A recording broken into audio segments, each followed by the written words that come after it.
وفاقی وزراء جو ہیں ان کی تعداد میں اضافہ ہو گیا، یعنی کہ وفاقی کابینہ میں توسیع ہو گئی ہے. تو وہ آپ کو ہم بتا دیتے ہیں جی کہ نئے وزرائے مملکت کے قلمدان جو ہیں اب وہ سامنے آ گئے. پہلے تو انہوں نے حلف اٹھا لیا تھا، اب ان کے پورٹ فولیو کیا ہے وہ بتا دیتے ہیں ہم آپ کو. نوٹیفیکیشن میں کیا بتایا جا رہا ہے؟ جی نوٹیفیکیشن میں بتایا گیا ہے کہ طارق فضل چودھری کو پارلیمانی امور کا قلمدان دیا گیا ہے. اچھا، علی پرویز ملک کو پیٹرولیم، اورنگزیب کھچی کو قومی ورثے کا قلمدان سونپا گیا ہے. خالد مغزی سائنس اینڈ ٹیکنالوجی سنبھالیں گے جی. حنیف عباسی ریلوے کا قلمدان سنبھالیں گے. اچھا جی، معین وٹو آبی وسائل، جنید انور میری ٹائم، سردار یوسف مذہبی امور اور رضا حیات کو دفاعی پیداوار کا قلمدان دیا گیا ہے. شزا فاطمہ انفارمیشن ٹیکنالوجی، رانا مبشر اقبال پبلک افیئر یونٹ اور مصطفیٰ کمال کو وزارت قومی صحت کا قلمدان سونپا گیا ہے. چلیں جی، تو یہ تمام تر کچھ معاون خصوصی بھی ہیں، ان کے حوالے سے بھی ڈیٹیلز ہیں، تو وہ ساری ڈیٹیل ہم آپ کو بتاتے رہیں گے. اب ذرا ہم آ جاتے ہیں جی سیاسی منظرنامے کو بھی ذرا دیکھ لیتے ہیں کہ وہاں پر رمضان میں کیا کیا ہو رہا ہے. ہم یہ دیکھ رہے ہیں کہ جی پی ٹی آئی تو اپنی کوششوں میں لگی ہوئی ہے کسی طریقے سے جی ان کا الائنس بن جائے، اور پی ٹی آئی رہنما اسد کیسر کہتے ہیں کہ ہم اپوزیشن اتحاد اور نئے چارٹر آف ڈیموکریسی کی طرف جا رہے ہیں. چاہتے ہیں تمام جماعتیں قومی ایجنڈے اور دوبارہ الیکشن پر متفق ہوں. اور P T I Khyber Pakhtunkhwa کے صدر ہیں جنید اکبر، وہ یہ کہتے ہیں کہ مولانا فضل الرحمان کو ہماری اور ہم کو ان کی جماعت کی سے تحفظات ہیں. مجھے لگا جیسے وہ یہ کہنا چاہ رہے ہیں ضرورت ہے، وہ کہہ رہے ہیں تحفظات ہیں، اور مولانا فضل الرحمان اپوزیشن اتحاد میں شامل ہوں. جبکہ وزیر دفاع خواجہ آصف فرماتے ہیں کہ پی ٹی آئی اسلام آباد میں 3-4 حملے کر چکی ہے، عید کے بعد نئے حملے کی تیاری ہے، اس کے بعد تو مفاہمت کی سیاست نہیں ہو سکتی. اللہ خیر کرے جی. فیصل واڈا کیا کہہ رہے ہیں؟ فیصل واڈا کہتے ہیں کہ پی ٹی آئی اور نون لیگ کا گٹھ جوڑ ہے. نون لیگ کی حکومت کی ضامن پی ٹی آئی ہے. بانی پی ٹی آئی کی سیاست ختم ہو گئی، پی ٹی آئی نے ان کی سیاست ختم کی ہے. کہتے ہیں جی بانی پی ٹی آئی کی سیاست پی ٹی آئی نے ختم کر دی ہے. چلیں تو اس پر بات کر لیتے ہیں. ہم خاور اسلام آباد سے ہمارے ساتھ ہیں. Khawar thank you so much join کرنے کے لیے.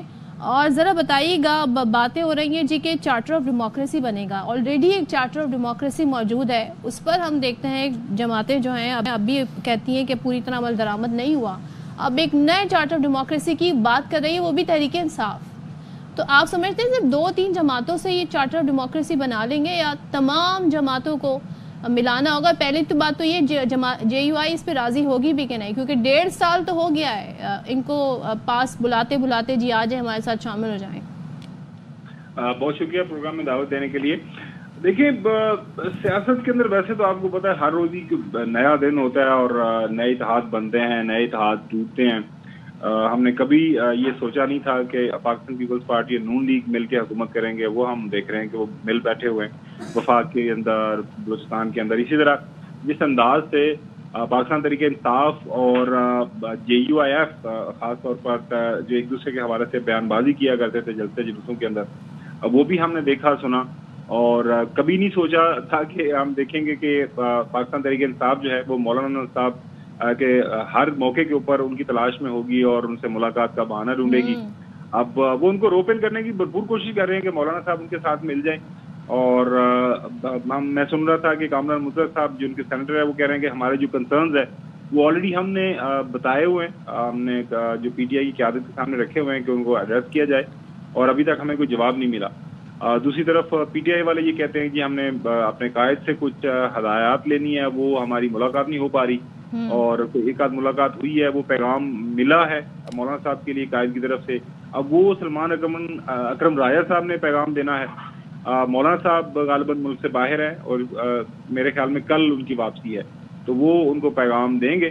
لہٰذا مجھے لگ رہا ہے کہ وہ بیکاز آف رمضان جو ہے نا، سیاست اس وقت تھوڑی سی ٹھنڈی ہے. وہ بیانوں کی حد تک ہم دیکھ رہے ہیں کہ جی بیان آ جاتا ہے اور اس کے بعد پھر میں اور آپ اس کے اوپر بات کرتے ہیں.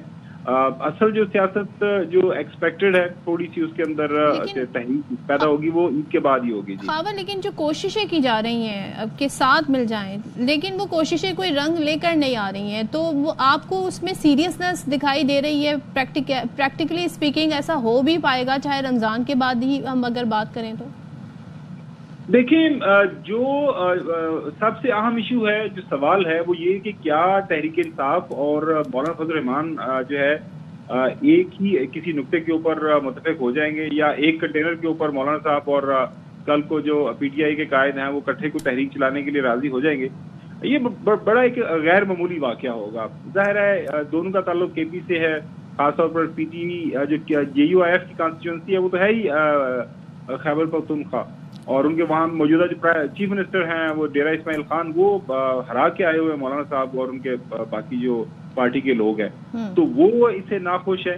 تو بڑا ایک مشکل مرحلہ مجھے لگتا ہے کہ یہ ہو سکتا ہے کسی بات پہ اکٹھے ہو جائے, لیکن یہ کہ کیا موجودہ حکومت کے خلاف ایک پرزور طاقتور تحریک, ایک مزاحمتی تحریک یہ اکٹھے شروع کر پائیں گے یا کریں گے, مجھے اس کے اندر کافی مشکلات نظر آتی ہیں. سیاست میں ہونے میں کچھ بھی ہو سکتا ہے, لیکن میں نہیں سمجھتا کہ مولانا صاحب کل کو جو ہے وہ لیڈ کریں گے کسی ایسی تحریک کو جو ہے جو اس حکومت مخالف ہو, اور حکومت کو گرانے کے لیے جو ظاہر ہے پاکستان تحریک انصاف یہ تو پہلے بھی کوشش کر چکی ہوئی ہے, ان کی کوشش ہے, خواہش ہے, اور ان کا دعویٰ یہ ہے کہ چونکہ یہ ہمارے لوگوں نے ہمیں ووٹ دیا تھا, لیکن یہ لوگ جو ہیں یہ حکومت میں بیٹھے ہوئے ہیں, وہ حکومت گرانا چاہتے ہیں پی ٹی آئی والے. تو کیا مولانا صاحب بھی حکومت گرانا چاہتے ہیں یا نہیں گرانا چاہتے, یہ بڑا اہم سوال ہے. سو یہ کافی ifs and buts ہیں جو کہ ان کے بیانات سے بھی ہمیں وہ نظر آتا ہے. خاور فیصل باوڑا کہتے ہیں کہ پی ٹی آئی کی سیاست ختم ہو گئی ہے, اور بانی پی ٹی آئی کی سیاست جو ہے وہ پی ٹی آئی نہیں ختم کی ہے. اس پہ آپ کا کیا کہنا ہے؟ دیکھیں جی, فیصل باوڑا صاحب پہلے دن سے یہ ایک بات کرتے آ رہے ہیں. وہ جب بانی جیل سے باہر تھے تبھی آپ کو یاد ہوگا, صدف کو تو بڑی اچھی طرح یاد ہے, وہ کہتے کہ یہ 4 کے 5 سانپ آپ کے بیٹھے ہوئے کیڑے مکوڑے. صدف آپ کو یاد ہوگا کہ وہ کہتے تھے کہ جی میں ہمیشہ یہ کہتا ہوں خان صاحب کو ان سے بچیں. ٹھیک ہے, تو وہ ان کا یہ کہنا ہے کہ جی اس وقت جو پی ٹی آئی کی قیادت اس وقت جیل سے باہر ہے, وہ اس بات میں ان کا کوئی انٹرسٹ نہیں ہے کہ جو ہے بانی جیل سے باہر آئے, مطلب کوئی تحریک چلے, کوئی بات ایسی بنے. ٹھیک ہے, جب وہ باہر نہیں آئیں گے تو پھر باہر تو پارٹی بالکل اس وقت اس بات سے ان کی بات کی لاجک سمجھ آتی ہے. تھینک یو سو مچ خاور, ہمیں اس حوالے سے تجزیہ دینے کے لیے.